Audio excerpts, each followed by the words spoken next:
continue looking in the book of 1 Peter.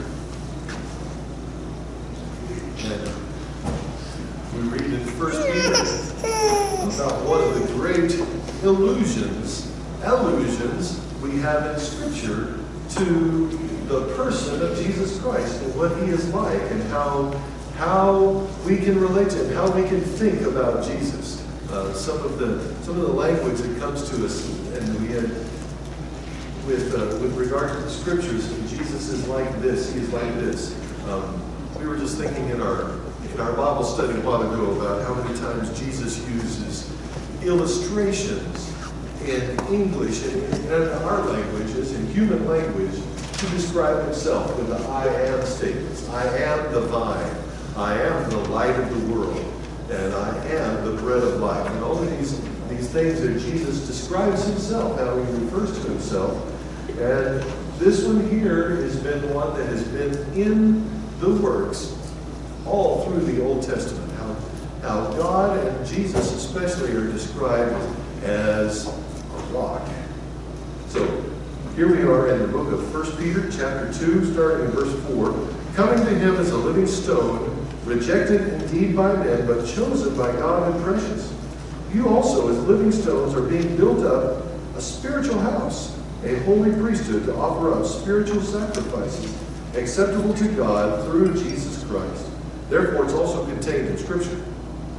Behold, I lay in Zion a chief cornerstone, elect and precious, and he who believes on him will by no means be put to shame.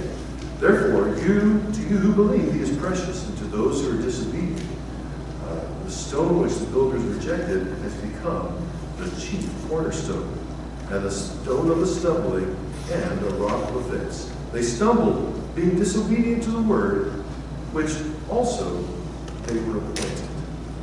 So we carry this idea of Jesus as a rock. We carry this through here.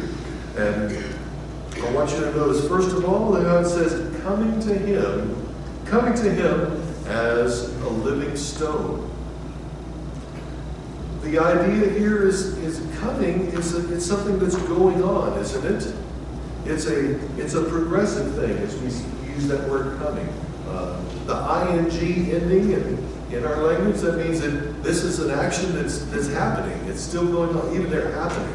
Walking, standing, sitting, praying, cooking. We have all these ing things and meaning that we're doing it. We're continuing to do it. It's over and over happening. That's what's indicated here. This is not referring to the first time that you come to Jesus and you pour out your heart to him and you say, Jesus, I want you to be my Savior. I want you to forgive my sins. And I place my life in your hands. I accept you as my personal Savior. I want your sacrifice to cover my sins. That's the first time you come to him. But that's not what he's referring to here. That has to happen for sure. That has to happen when we come to him for the first time. And when Jesus speaks like that, he doesn't use the word coming. He says, come. As in, when you hear his voice, don't harden your hearts, but enter into his rest. Come. And come unto me, Jesus says, you who are weary and heavy laden, and I will give you rest. He offers this invitation. The Spirit and the bride, in the book of Revelation, the Spirit and the bride say, come. When it uses that word, come, that is the invitation to come to Jesus for the very first time. And that invitation is always going out in the world. And if you're hearing it today, this is Jesus' invitation to you. If you've never responded to Jesus in that way, he is inviting you to come. But what we're talking about here is a coming, where we're doing it over and over again. And this is the sort of idea that this is expected. It's expected that you're coming to Jesus. He is assuming you are coming. And you need to be coming over and over again. We need to be approaching Jesus.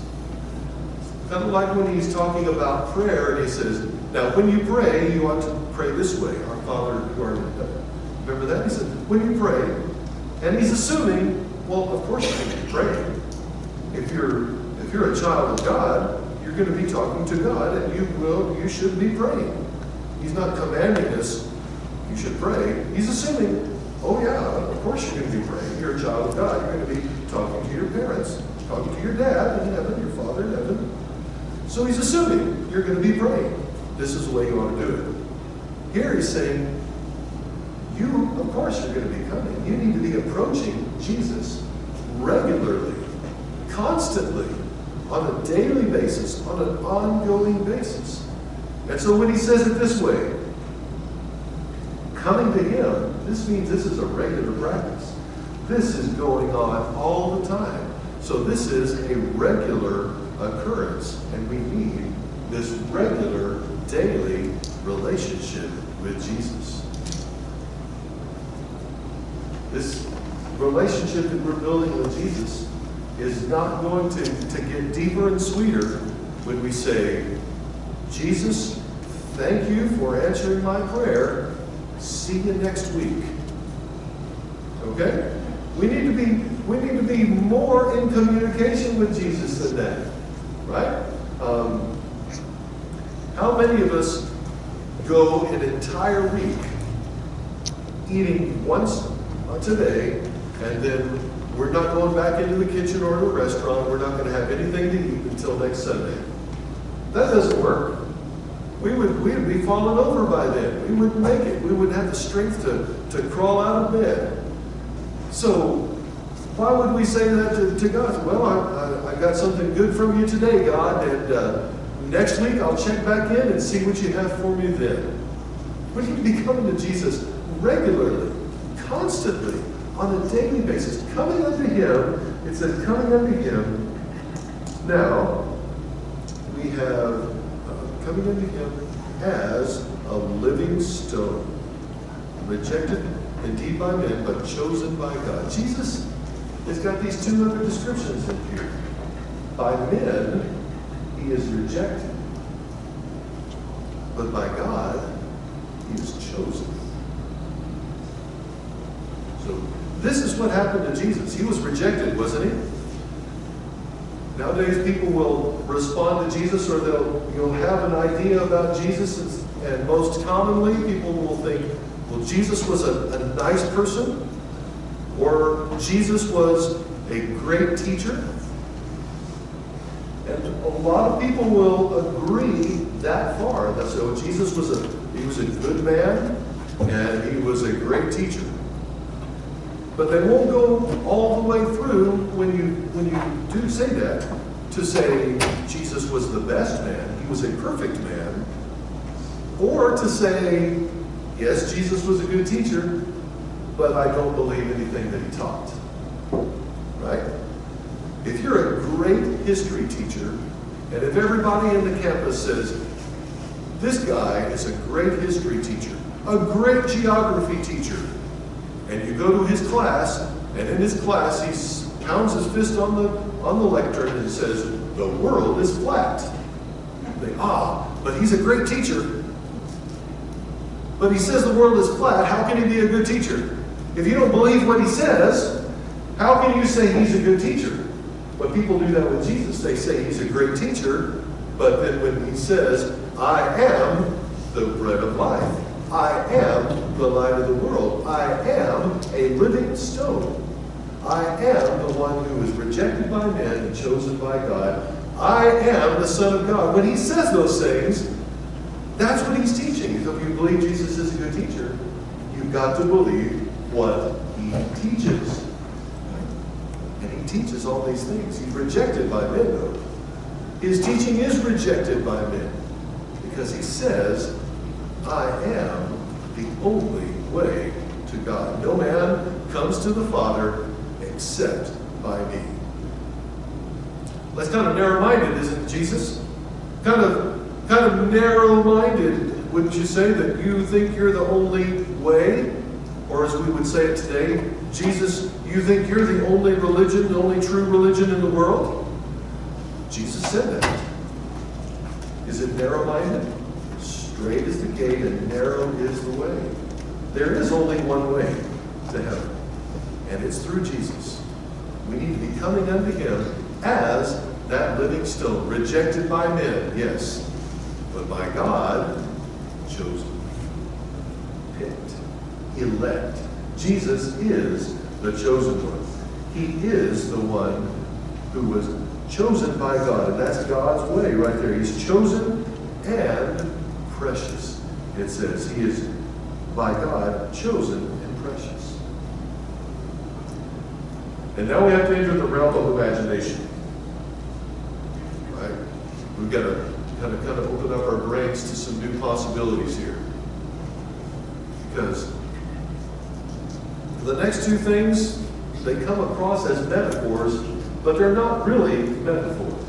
As we think back to our days in school, metaphor is one of those comparisons that doesn't use like or as. It just says it is. Well, Jesus is a living stone. How can we say that's not really a metaphor? Because living stones don't really exist. That doesn't make any sense to us. We have to imagine a stone that is soft enough that it's alive, that it's moving, it's alive, and it's growing. Living things are growing. So stones don't do that. And yet, Jesus is alive, and he is strong enough to build upon. He is our foundation. Not only he is the living stone, the cornerstone, it says we also are living stones. So you imagine yourself as part of the building. In God's idea, he's building the church, the universal church. And he tells Peter, upon this rock, I will build my church. So Jesus is building this church, and he himself provides the foundation, right? And he is the living stone that makes the cornerstone. And we get to be stones that are stuck onto the foundation of Jesus Christ. We're still alive, but we're being added to that wall, being built into that, up on that foundation, being built into God's house. So this is an imaginary thing. We have to imagine a stone, us as stones, and still alive. So this is where we have to kind of stretch our brains a little bit. But we do realize Jesus is the foundation, and he is the rock that we are all built upon. So not only a living stone, but this next one, a royal priesthood. We are a royal priesthood. Now, right here, we have to think about what is a priest. And the priest has the job of representing people. There's people over here, God over here, and the priest would be the one who stands in the middle. That's what a priest is. And you would represent God to other people, and you would represent people to God. So that's the job of a priest. In Latin, the word priest would be a pontiff, and that comes from the word the bridge builder. The one who would build a bridge between man and God would be a priest. And in the Old Testament, they had a whole family that was set aside as the priestly family. Remember, they had the 12 tribes of Israel, and they had all the different sons. They each got to be a tribe, 12 of them. And one of them, that would be the tribe of Levi, was picked to be the priestly families. So anybody that wanted to be a priest in the Old Testament couldn't just sign up. Say, well, I think I'll go into the priesthood, and so you go in and apply. No, you had to be raised in that family to be a priest, and you had to be from that lineage of Moses and Aaron. Aaron was the first high priest, and all of his kids. Then after that, they were all of that priestly line, and it had to be had to be part of that family. And the priest was picked to offer those sacrifices. In the Old Testament, they had to have real sacrifices. Real animals had to be brought into the altar, and then they would sacrifice that animal, and then they would, in a symbolic and ceremonial way, say that this animal's death is literally covering all of the people's sin. And they had that ceremony, and they went through that yearly, on a yearly basis. And it was the priest's job to do that. And he tells us here that the priest had to offer up spiritual sacrifices acceptable to God.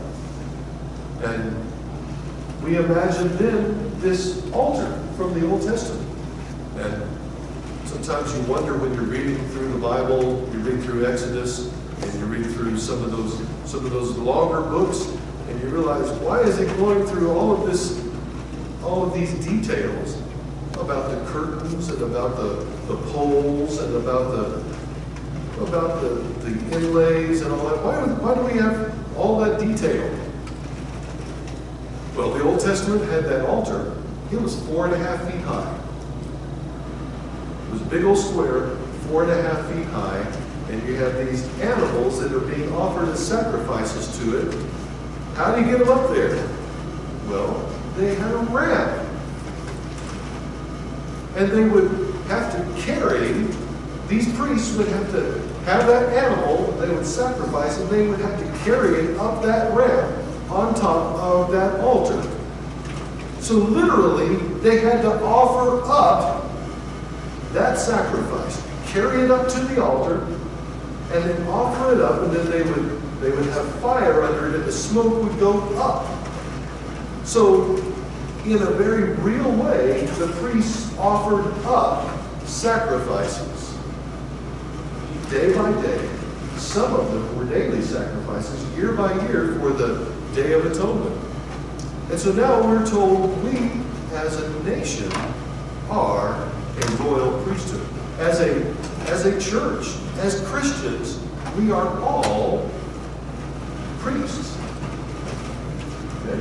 No longer is there a requirement that we have to be genealogically related all the way back through the tribe of Levi into Aaron. Now, all Christians are priests. And this has been God's plan all along, that there's man and then there's God, and then the relationship, the relating between man and God is done by His people. So that means me. I get to tell people about God. And then I get to pray to God for people. But not just me. You do too. You get to be priests as well. Now, there's a difference then between being the preacher, being the piano player, the organist, being the people that work. There's a difference there than being a priest. Okay? Because as a preacher, I do this, but you all, every one of you that is a Christian, you get to represent God to everybody you know. We carry that word around, Christian. We wear it. People know, oh, he's a Christian. That means you're representing God. You're representing Christ to everybody around. Everybody at school, at work, at the stoplight, at the grocery store. Everybody knows you're a Christian, and you carry that relationship to God with you. And everybody realizes, oh, I don't see God, but I see you. And the way you act is a reflection of God. But then that's just one part. That's you representing God to everybody in your friend group, everybody in your circle of acquaintances. The other is when you go to God in prayer, daily coming to Him, then I have to pray for all people. I'm I'm making intercession. This guy doesn't know you. This guy needs to be in touch with Jesus. You need to reach down and grab him and draw him closer to you, because I'm praying for him. Praying for lost people. That is the other responsibility of priests. That's representing people to God. So we have both of these roles that we do as a royal priesthood.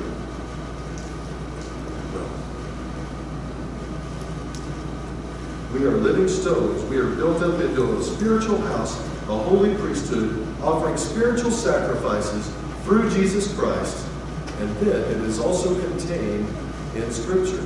Behold, I lay in Zion a chief cornerstone, elect and precious. Those who believe on him will by no means be put to shame. See, Jesus is that rock.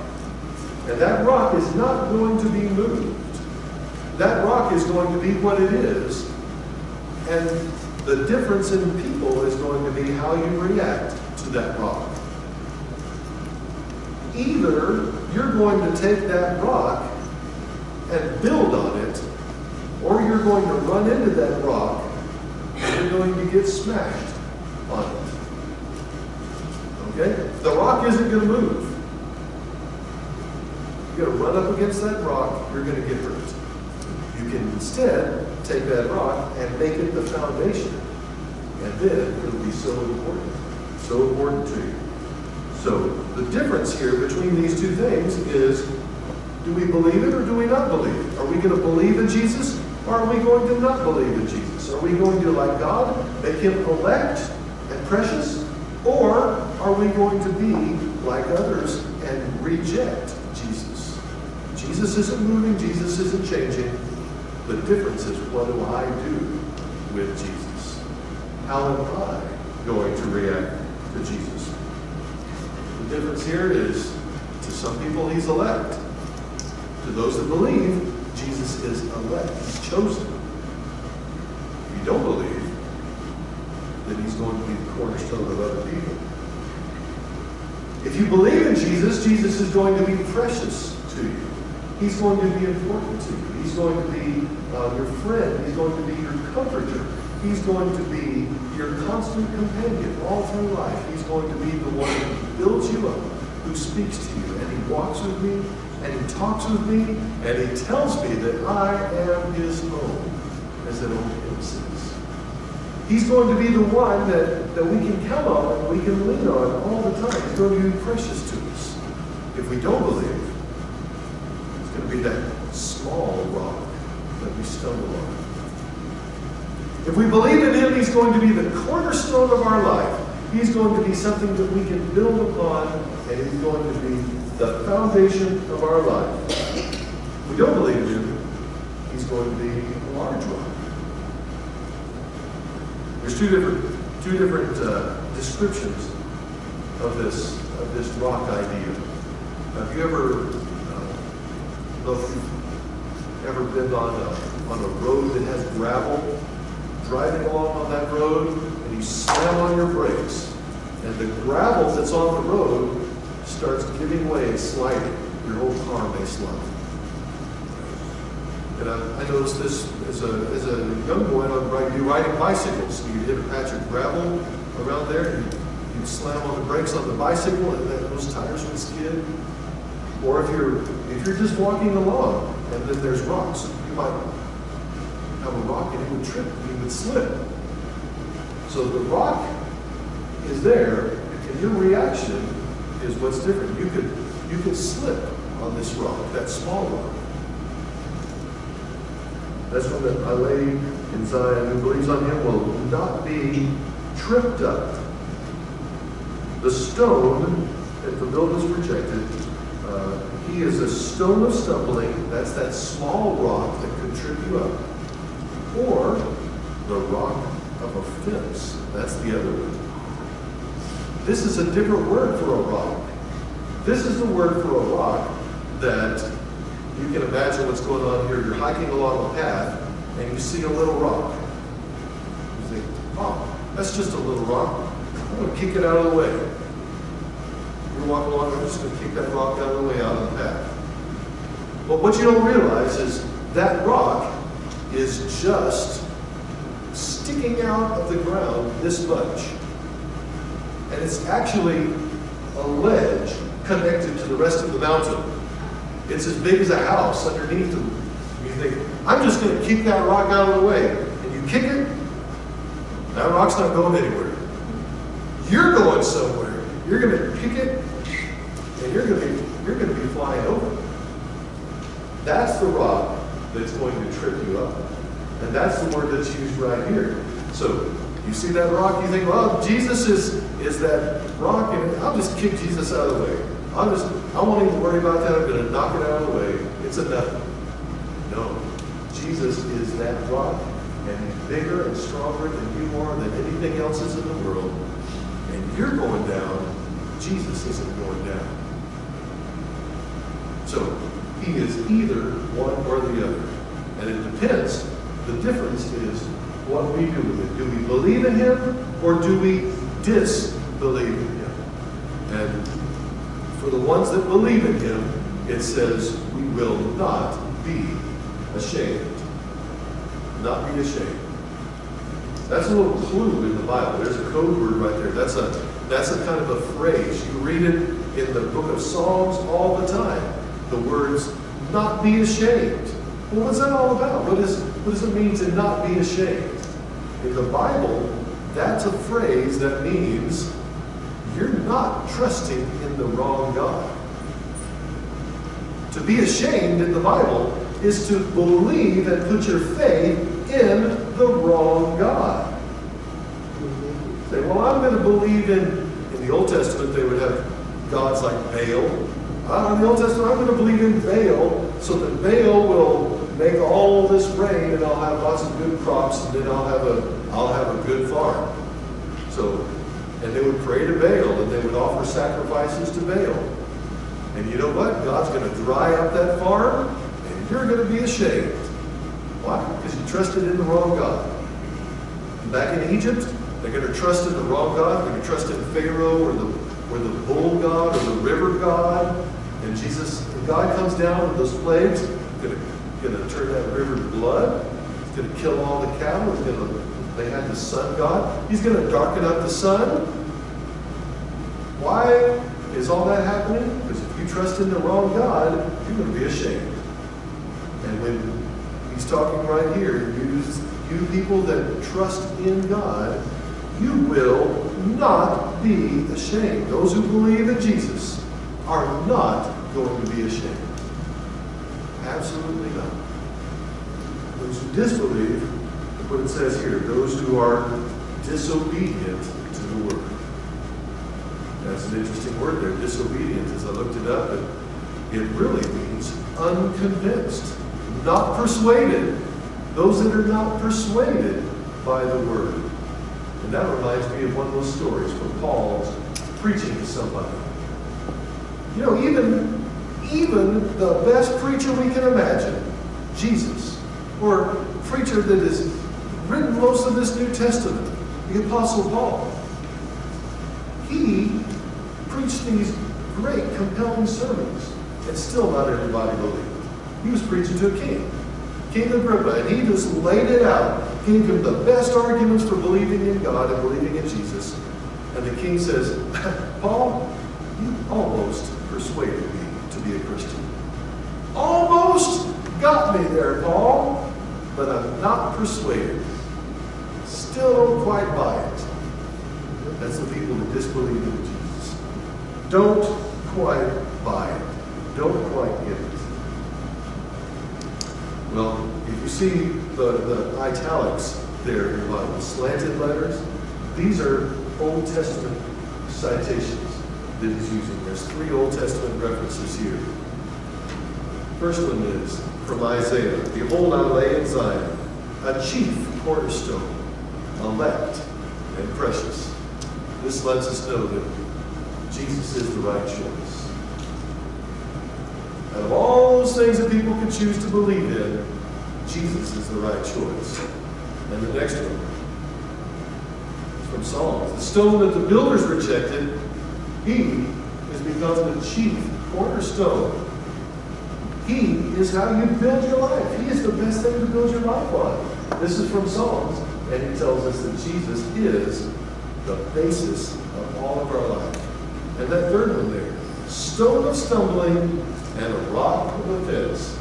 Another Old Testament reference from Isaiah. It says, not believing in Jesus comes with its own consequences.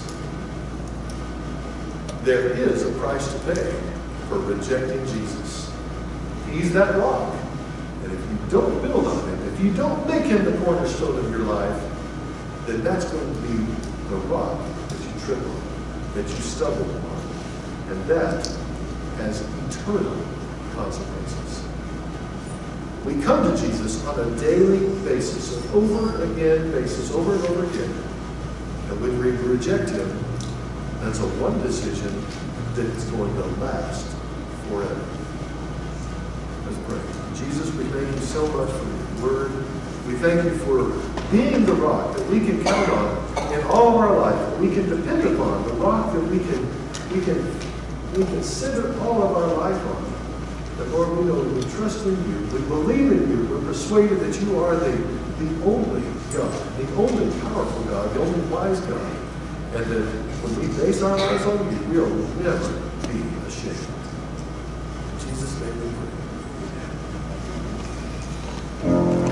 Amen.